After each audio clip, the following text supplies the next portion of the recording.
Bruhim Habayim, I'm Nay, and here are 5 things I wish I knew sooner as an artist and business owner. Number 1. It's okay to figure out or change styles in the process of your work. There have been many times when I've struggled with wanting to switch things up simply because I always felt that if I did, I would lose the people who were already becoming connected to my art.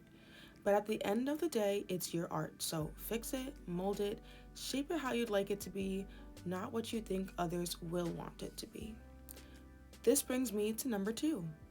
Stop doing things with the dollar sign attached to your eyelids. In the past, when I first started out, every canvas that I would paint, I would look at it and think, yeah, this one is gonna sell. This one is gonna get me the big buck. But all that did for me was create stress and anxiety. I would worry about if people were going to like my canvas work instead of just creating to create, like how I did when I was younger. So now I create what I want to create and I leave it at that. If and when I post them on sale on my social media and on my website, people want to buy them, then great. But I'm not going to allow myself to be a slave to the dollar bill. No, sir. Number 3, never underestimate the power of good quality brushes and paint.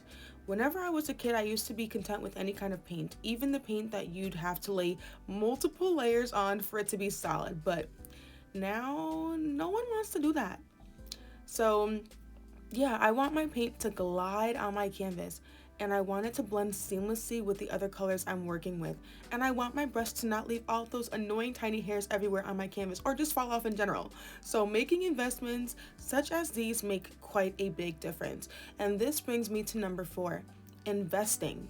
Investing is a risky word, especially for those who, yeah, you guessed it, do not like to take risks.